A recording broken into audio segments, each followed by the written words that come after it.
Professor Roni, സത്യമേ പറയാവൂ, സത്യം മാത്രമേ പറയാവൂ. കോൺഗ്രസിന് എത്ര ഫണ്ട് കിട്ടി? ഏതൊക്കെയാലും ഈ അമിത് മാളവിയുടെ ഒരു പ്രസ്താവന വെച്ചാണല്ലോ നമ്മൾക്ക് ഇപ്പോൾ ഇവിടെ ചർച്ച നടത്തുന്നത്. അമിത് മാളവിയുടെ പ്രസ്താവനയ്ക്ക് അല്ല, 24 മണിക്കൂർ പോലും എല്ലാ പരാമർശം നടത്തിയത് US പ്രസിഡന്റാണ്, അത് മറക്കരുത്. അമിത് മാളവിയയിൽ ഒതുക്കരുത്. അല്ല, US പ്രസിഡന്റ് കോൺഗ്രസ് കാശ് മേടിച്ചു അത് പറഞ്ഞിട്ടില്ല. പക്ഷെ ഒരു മോദിക്ക് പകരം ഒരു നേതാവിനെ തിരഞ്ഞെടുക്കാന്ന് പറഞ്ഞല്ലോ അല്ലേ? ഇപ്പൊ ഈ ഇപ്പൊ ഒരു കാര്യം ചോദിച്ചോട്ടെ, ഈ ഫണ്ട് ഇപ്പോൾ കോൺഗ്രസ് ആണ് ഈ ഫണ്ട് സ്വീകരിച്ചിരുന്നത് ആണെങ്കിൽ, ഞാൻ ഇപ്പൊ അങ്ങയുടെ വാദത്തെ ശരിവെച്ചോണ്ട് ഞാൻ തിരിച്ചു ചോദിക്കട്ടെ. ഇന്ത്യക്ക് ഒരു പ്രധാനമന്ത്രിയും ഇന്ത്യക്ക് ഒരു ആഭ്യന്തരമന്ത്രിയും ഇതിനെല്ലാം മുകളില് അജിത് ഡോവൽ എന്ന് പറയുന്ന ഒരു നാഷണൽ സെക്യൂരിറ്റി അഡ്വൈസറും നിങ്ങളുടെ മുഴുവൻ സംവിധാനം കൊണ്ടായിരുന്നല്ലോ. നിങ്ങൾ ഈ പറയുന്ന നാഷണൽ ഹെറാൾഡ് കേസിൽ ഏതാണ്ട് ഇച്ചിരി പണം അങ്ങോട്ടും ഇങ്ങോട്ടും കണക്ക് മാറ്റി എന്ന് പറഞ്ഞുകൊണ്ട് രാഹുൽ ഗാന്ധിയെയും സോണിയാഗാന്ധിയെ ഒക്കെ പിടിച്ച് നിങ്ങൾ കുറെ ചോദ്യം ചെയ്തിരുന്നു. എന്താ ഇതുവരെ നിങ്ങളുടെ ഭരണകൂടവും നിങ്ങളുടെ ഗവൺമെന്റും ഒന്ന് അനങ്ങുകയും ചെയ്യായിരുന്നത്? ഒരു പ്രസ്താവന. പ്രൊഫസർ റോണി, അവിടെയാണ് മിടുക്ക്. ലെജിറ്റിമേറ്റ് സോഴ്സസ് ആണ് എന്ന് വരുത്തി തീർക്കുന്ന ചില ശ്രമങ്ങളൊക്കെ നടന്നല്ലോ. ഏതൊക്കെയാലും വളരെ ദയനീയതയുണ്ട് കേട്ടോ. ഇന്ത്യ, ഇത്ര ശക്തരായ ഇന്ത്യ, പവർഫുൾ ആയിട്ടുള്ള ഇന്ത്യ ഗവൺമെന്റ് അമേരിക്കൻ പ്രസിഡന്റിന്റെ ഒരു സ്റ്റേറ്റ്മെന്റിന് വേണ്ടി ലെജിറ്റിമേറ്റ് സോഴ്സായി കാത്തിരുന്നു എന്ന് കേൾക്കുമ്പോൾ തന്നെ വളരെ ദയനീയതയുണ്ട്. ലജ്ജിച്ച് തലതാഴ്ത്തേണ്ടിയിരിക്കുന്നു. അമേരിക്കൻ പ്രസിഡന്റ് ആണോ ഇന്ത്യ ഗവൺമെന്റിന്റെ ഉള്ള ഈ പറയുന്ന പിന്നെ ഇൻഫോർമേഷൻ നൽകേണ്ട ആള്, വിവരങ്ങൾ നൽകേണ്ട? വളരെ കൃത്യമല്ല. എന്താ വലിയൊരു ക്ഷീണം ഈ ഗവൺമെന്റിന് ഉണ്ടായി. അത് ഇപ്പം അങ്ങനോട് ചോദിച്ചു, സത്യം മാത്രമേ പറയാവുള്ളൂ. സത്യം മാത്രം അങ്ങോട്ട് പറയാം. ഇന്ത്യ ഗവൺമെന്റിന് വലിയൊരു ക്ഷീണം ഉണ്ടായി. കാരണം നമ്മുടെ പൗരന്മാരെ ഇതുപോലെ മോശമായ അവസ്ഥയിൽ ഇങ്ങോട്ട് കൊണ്ടുവന്നു.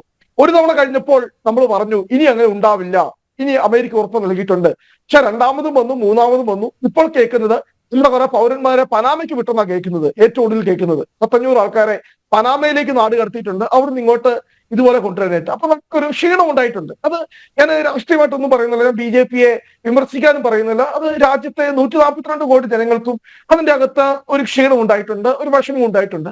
അപ്പോൾ അതിന് ഒരു പരിഹാരം തേടി ഇങ്ങനെ അമിത് മാളവിയ ഇങ്ങനെ നടന്നപ്പോഴാണ് അദ്ദേഹത്തിന് ഇങ്ങനെ പെട്ടെന്ന് എവിടുന്നോ എന്തൊക്കെയോ കുറെ പരാമർശങ്ങൾ കിട്ടുന്നത്. ഞാനിപ്പോ ഒരു കാര്യം കൃത്യമായി ചോദിച്ചോട്ടെ.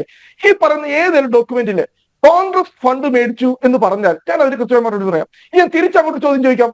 2016 മുതൽ 2025 വരെ ഒറ്റ കാര്യം, ജനാധിപത്യ പ്രക്രിയ സമ്പുഷ്ടമാക്കാൻ വേണ്ടി $21 മില്യൺ.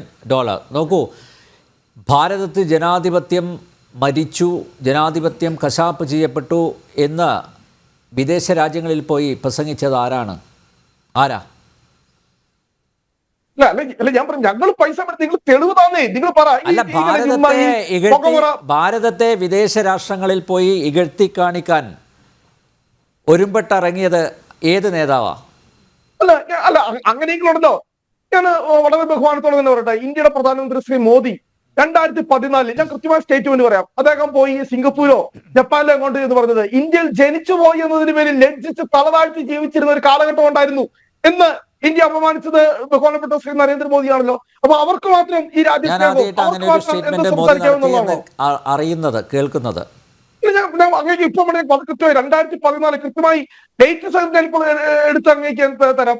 അദ്ദേഹത്തിന്റെ പിന്നെ കിഴക്കൻ ഏഷ്യയിലേക്ക് നടത്തിയ അദ്ദേഹത്തിന്റെ പര്യടനം അത് വിയറ്റ്നാമാണോ ജപ്പാനാണോ ഞാൻ കൃത്യമായി ഓർക്കുന്നില്ല. അവിടെ ടോക്കിയോയിലാണെന്ന് തോന്നുന്നു. കൃത്യമായി അദ്ദേഹം പറഞ്ഞു ഒരു കാലഘട്ടത്തിൽ ലജ്ജിച്ച് തലതാഴ്ത്തി ഇന്ത്യയിലാണല്ലോ ജനിച്ചു എന്നതിന് പേരിൽ ലജ്ജിച്ച് തലതാഴ്ത്തിയിരുന്ന ഒരു കാലം ഉണ്ടായിരുന്നു എന്ന് പറഞ്ഞത് ഇന്ത്യയുടെ ബഹുമാനപ്പെട്ട ശ്രീ നരേന്ദ്രമോദിയാണ്. രാഹുൽ ഗാന്ധി അഡ്വക്കേറ്റ് ശ്രീപത്മനാഭനിലോട് പോയിക്കോട്ടെ. അഡ്വക്കേറ്റ് ശ്രീപത്മനാഭൻ, അതിലൊരു ക്ലാരിഫിക്കേഷൻ വേണം. അങ്ങനെ ഒരു സ്റ്റേറ്റ്മെന്റ് മോദിയുടെ ഭാഗത്തു നിന്ന് ഉണ്ടായിട്ടുണ്ടോ? മാത്രമല്ല, നേരത്തെ ഇവിടെ പറഞ്ഞതുപോലെ ഇവിടെ നരേന്ദ്രമോദിയുണ്ട്, അമിത്ഷായുണ്ട്, അജിത് ഡോവലുണ്ട്. എന്തുകൊണ്ട് അവർക്കൊന്നും ഇതൊന്നും കണ്ടുപിടിക്കാൻ പറ്റിയിട്ടില്ല എന്നുള്ളതാണ്. അല്ല, ആദ്യം പറഞ്ഞ സംഗതി ഒരുപാട് ചർച്ചകളിൽ കോൺഗ്രസിന്റെ വക്താക്കൾ പറഞ്ഞിരുന്നു. ഞാനത് തെരഞ്ഞു നടക്കാൻ തുടങ്ങിയിട്ട് 1.5 കൊല്ലമായി. എനിക്കിതുവരെ കാണാൻ സാധിച്ചിട്ടില്ല. അതായത് കൃത്യമായി പറഞ്ഞാൽ 2023 രാഹുൽ ഗാന്ധിയുടെ ലണ്ടൻ പ്രസ്താവനയ്ക്ക് അത് ചർച്ചയായി തുടങ്ങിയ സമയത്ത് ഒരു ദിവസം ഒരു മാധ്യമത്തിൽ ഒരു തർക്കം വന്നു. രാഹുൽ ഗാന്ധി അമേരിക്കയിൽ പോയി ഇന്ത്യയിൽ മുസ്ലിങ്ങളും ക്രിസ്ത്യാനികളും സുരക്ഷിതരല്ല എന്ന് പ്രസംഗിച്ചു.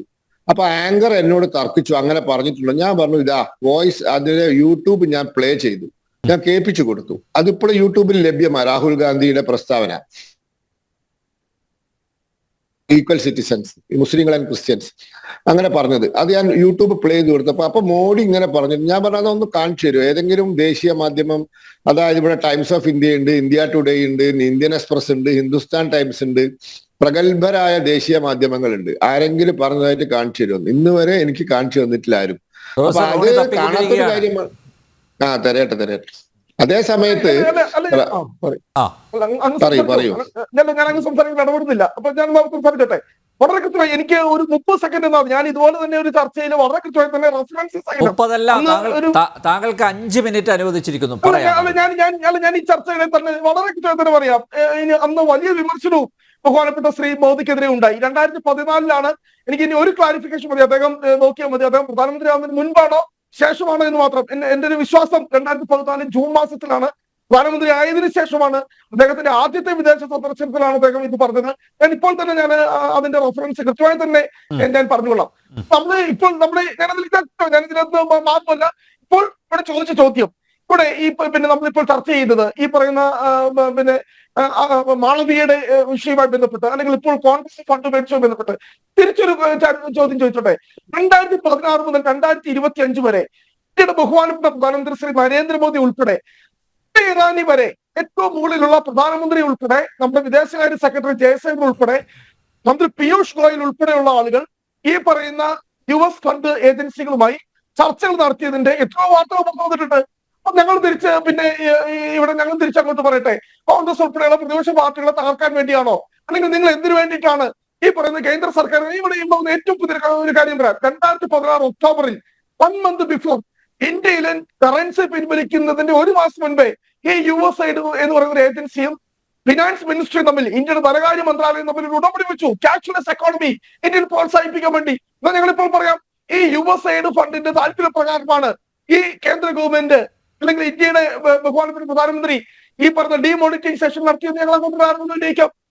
ഏറ്റവും അവസാനം 2025 രണ്ടാഴ്ചയായിട്ടുള്ളൂ. 2025 ജനുവരി 21 നമ്മുടെ ബഹുമാനപ്പെട്ട സ്മൃതി ഇറാനി അവരെ ഈ പറയുന്ന USAID സ്പോൺസർ ചെയ്യുന്ന ഒരു സംഘടനയുടെ മീറ്റിംഗിൽ അവരെ ഈ പറയുന്ന USAID ഫണ്ടിന്റെ ബ്രാൻഡ് അംബാസഡർ ആയിരുന്നു 4 വർഷത്തോളം.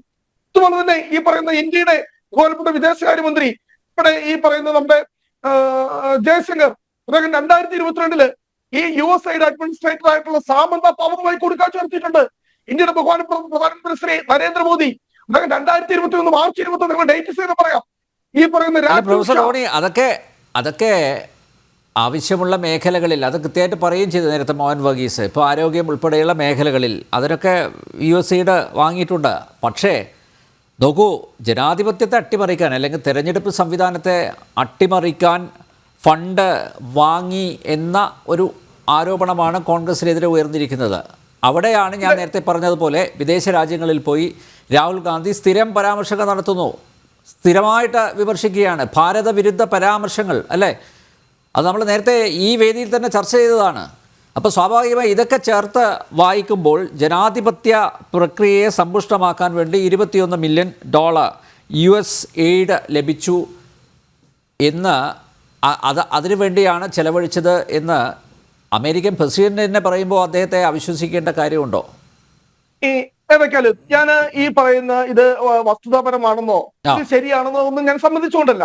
ഇന്ന് തന്നെ ഇന്ത്യൻ എക്സ്പ്രസ് എന്ന് പറയുന്ന ദിനപത്രം നമ്മൾ ഇങ്ങോട്ട് ചർച്ചയ്ക്ക് വരുന്നതിന് മുമ്പ് തന്നെ ഞാൻ അതൊന്ന് ശ്രദ്ധിച്ചതാണ്.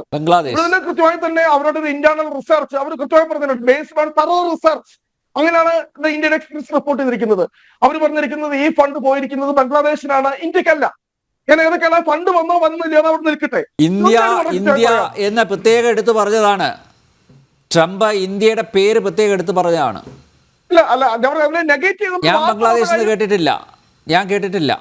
അങ്ങ് ഈ പറയുന്ന ഗൂഗിളിൽ നിന്ന് സെർച്ച് ചെയ്ത് നോക്കിയോ, ഇന്ത്യൻ എക്സ്പ്രസ് പത്രത്തിൽ ഇന്ന് വന്നിരിക്കുന്ന ഒരു വാർത്തയാണ്. ഇന്ത്യൻ എക്സ്പ്രസിന്റെ ലൈനൊക്കെ അറിയാലോ പ്രൊഫസർ റോണി? ശരി, അങ്ങനെയെങ്കിൽ ഞാൻ ഈ പറയുന്ന USAIDുമായി ബന്ധപ്പെട്ട് ഇപ്പോൾ ചർച്ച വന്നപ്പോൾ ഞാൻ ഒരു കാര്യം പറഞ്ഞോട്ടെ. ആ USAID തന്നെ 2010-12 അന്നത്തെ മുഖ്യ തെരഞ്ഞെടുപ്പ് കമ്മീഷണറായിരുന്ന YS ഖുറേഷിയുമായി കരാർ ഒപ്പുവെച്ചെന്നും ഇങ്ങോട്ട് പണം വന്നെന്നും അതിന്റെ ഗുണഭോക്താവായിരുന്നു അണ്ണാ ഹസാരെയെന്നും RSSന്റെ സപ്പോർട്ടോടുകൂടി അണ്ണാ ഹസാരെ നടത്തിയ ഇന്ത്യ അഗൻസ്റ്റ് കറപ്ഷൻ എന്ന് പറയുന്ന മൂവ്മെന്റ് ഈ പറയുന്ന USAID ഫണ്ടിന്റെ ഭാഗമായിരുന്നെന്നും ഏറ്റവും ജനകീയമായിരുന്ന മൻമോഹൻ സിംഗിനെ അധികാരത്തിൽ നിന്ന് പുറത്താക്കി നരേന്ദ്രമോദിക്ക് വഴിയൊരുക്കുവാൻ വേണ്ടി നടത്തിയ സമരമാണെന്ന് നമുക്ക് റിപ്പോർട്ട് ചെയ്തിട്ടുണ്ട്. നമുക്കത് അങ്ങോട്ടും ഇങ്ങോട്ടും നമുക്ക് അത് ചർച്ച ചെയ്യാൻ സ്വാഭാവികമായിട്ടും. ഇപ്പോൾ ഏതെങ്കിലും ഒരു തെളിവില്ലാതെ ഈ പറഞ്ഞ രാഹുൽ ഗാന്ധി ഈ USAID ഫണ്ടിന്റെ ഒരു നേതാവുമായിട്ട് ഒരു എക്സിക്യൂട്ടീവ് കൗൺസിൽ മെമ്പറുമായിട്ടും രാഹുൽ ഗാന്ധി കൂടിക്കാഴ്ച നടത്തിയിട്ടുണ്ടോ? എവിടെയെങ്കിലും കോൺഗ്രസിൽ പേരുണ്ടോ? കോൺഗ്രസ് 1 രൂപയെങ്കിലും നാഷണൽ ഹെറാൾഡ് കേസിൽ ഏതാണ്ട് ഈ പറയുന്ന അങ്ങോട്ടും ഇങ്ങോട്ടും ഷെയർ അതൊക്കെ രഹസ്യ ഇടപാടുകളാണ്. ഇപ്പോൾ താങ്കൾ നേരത്തെ സ്മൃതി ഇറാനി ഉൾപ്പെടെയുള്ള പഴയ മന്ത്രിമാരുടെ കാര്യങ്ങളൊക്കെ പറഞ്ഞു. അത് സുതാര്യമായ ഇടപെടലായതുകൊണ്ടാണ് പ്രത്യക്ഷത്തിൽ തന്നെ അവർ വന്നത്. ഇത് രഹസ്യമായിട്ട് ഉള്ള ഇടപാടുകളായതുകൊണ്ട് അത് കൃത്യമായിട്ട് മാധ്യമങ്ങളുടെ സഹായത്തോടു കൂടി ഒളിച്ചു വെക്കുകയും ചെയ്തു, അല്ലെ മാധ്യമങ്ങളെ കൃത്യമായി പിന്നെ ഉപയോഗപ്പെടുത്തുകയും ചെയ്തു. ഈ $21 മില്യൺ എന്ന് പറയുന്നത് ഒരു പേഴ്സിന്റെ അകത്ത് വെച്ച് പോക്കറ്റിലിട്ടോണ്ട് കൊണ്ടുവരാൻ പറ്റുന്ന പണമൊന്നും അല്ലല്ലോ. വലിയ ഹ്യൂജ് എമൗണ്ട് ആണ് $21 മില്യൺ എന്ന് പറയുന്നത്. ആ പണം എങ്ങനെ ഇന്ത്യയിലേക്ക് വന്നു, ആരുടെ കൈകളിലേക്ക് വന്നു, ഏത് വഴിയിലൂടെ വന്നു, ഏത് അക്കൗണ്ടിലൂടെ വന്നു, ആര് റിസീവ് ചെയ്തു, ഇതൊന്നും അറിയാൻ മേലാത്ത ഒരു ഭരണകൂടമാണോ ഈ ഇന്ത്യ പകരം? നിങ്ങൾ വൈറ്റ് പേപ്പർ പുസ്തകരിക്കുക. അല്ല, അതൊക്കെ ഏതൊക്കെ ഏജൻസികൾ അതൊക്കെ ഡയറക്റ്റ് ആയിട്ട് കോൺഗ്രസിലേക്ക് പോയി എന്നുള്ളതല്ല, പല ഏജൻസികൾ വഴിയും അത് റൂട്ട് ചെയ്യപ്പെട്ടു. ആ ഏജൻസികൾ ഏതൊക്കെയാണെന്ന് വരും ദിവസങ്ങളിൽ എന്തായാലും പുറത്തു വരുമല്ലോ പ്രൊഫസർ റോണി. അതിൽ വിഷമിക്കേണ്ട കാര്യമില്ല. ഡയറക്റ്റ് കോൺഗ്രസിലേക്ക് വന്നു, അല്ലെങ്കിൽ കോൺഗ്രസിൻ്റെ അക്കൗണ്ടിലേക്ക് അത്രയും മണ്ടന്മാരല്ല കോൺഗ്രസ്സുകാരെന്ന് കൃത്യമായിട്ട് അറിയാം. അതല്ല, ഇതിൽ പല രഹസ്യ ഇടപാടുകളും നടന്നിട്ടുണ്ട്. ഇത് മറ്റ് ചില ഏജൻസികൾ വഴി എൻറൂട്ട് ചെയ്ത് കോൺഗ്രസിലേക്ക് വന്നു എന്നുള്ളതാണ്. അപ്പോൾ നമുക്കത് നോക്കാം.